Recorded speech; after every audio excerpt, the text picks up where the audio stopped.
Assalamualaikum warahmatullahi wabarakatuh. Kembali lagi dengan channel Hubunnet. Semoga kita semua diberi kesehatan oleh Allah Subhanahu wa Ta'ala, yang mana kesehatan itu diridhoi oleh Allah Subhanahu wa Ta'ala. Dalam kesempatan ini akan menguraikan tentang perjuangan pengabdian Al-Imam Al-Qutub Al-Habib Abdullah bin Ahmad bin Faqih radhiyallahu anhu terhadap negara yang kita cintai, Indonesia. Allahumma sholli ala Sayyidina Muhammad wa ala ali Sayyidina Muhammad. Profesor Dr. Al-Imam Al-Qutub Al-Habib Abdullah bin Abdul Qadir bin Ahmad bin Faqih radhiyallahu anhu tidak pernah condong kepada salah satu pihak saja, namun semua pihak dirangkul dan diayomi.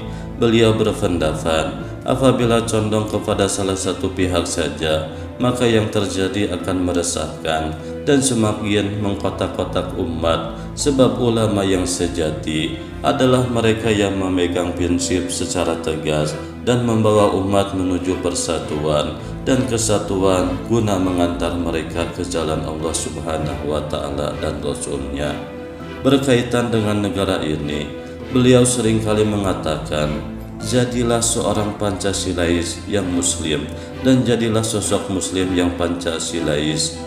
Hal tersebut pernah dimuat dalam salah satu artikelnya dalam harian Surat Kabar yang berjudul Mengapa Umat Islam Menerima Pancasila.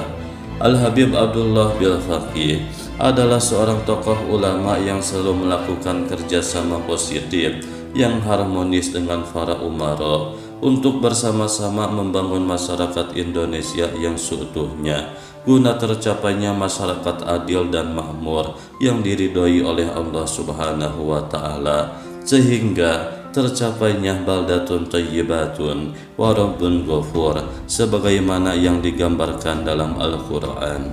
Demi maslahat umat, maka Al-Habib Abdullah tidak segan-segan mengkritik dan memberi masukan kepada para pejabat pemerintah. Oleh sebab itu, beliau ditunjuk sebagai penasehat ahli Menko Kesra, dan atas permintaan dari pemerintah, beliau juga ikut serta membina beberapa majelis di beberapa departemen pemerintahan, baik di sektor sipil maupun TNI.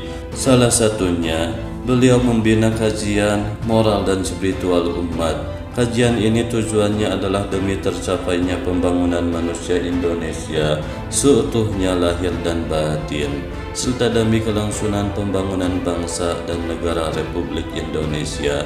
Pernah dalam salah satu ceramah, Al-Habib Abdullah bin Faqih radhiyallahu an pada saat HUT proklamasi kemerdekaan Republik Indonesia ke-28 yang bertepatan pada 14 Agustus 1973 Masehi yang disiarkan secara langsung di RRI dan dapat disimak para pendengar di seluruh Indonesia. Beliau menceritakan dan mengupas tuntas tentang perjuangan para pahlawan sebelum kemerdekaan hingga sejarah proklamasi, dan juga menjelaskan peranan serta tanggung jawab antara ulama dan umara. Pidato tersebut disampaikan dengan tema Amalkan Amanat dan Wasiat para Pejuang Kemerdekaan Republik Indonesia, yang menginginkan bangsa ini sebagai bangsa yang bermartabat. Oleh karenanya, beliau selalu mengingatkan bahwa pemuda-pemuda sekarang adalah pemimpin yang akan datang.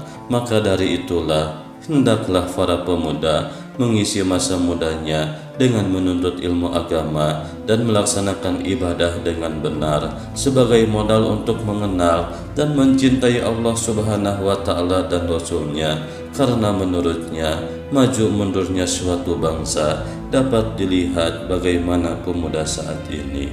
Pernah dalam suatu ceramahnya pada peringatan HUT berdirinya Lembaga Pendidikan Pondok Pesantren Darul Hadis Al-Faqihiyah Malang pada tahun 1985 Masehi, Al-Habib Abdullah bin Faqih mengatakan bahwa sebagian para pemuda di negeri ini sudah mulai meninggalkan ajaran agama serta semakin jauh dari Allah Subhanahu wa Ta'ala dan Rasul-Nya.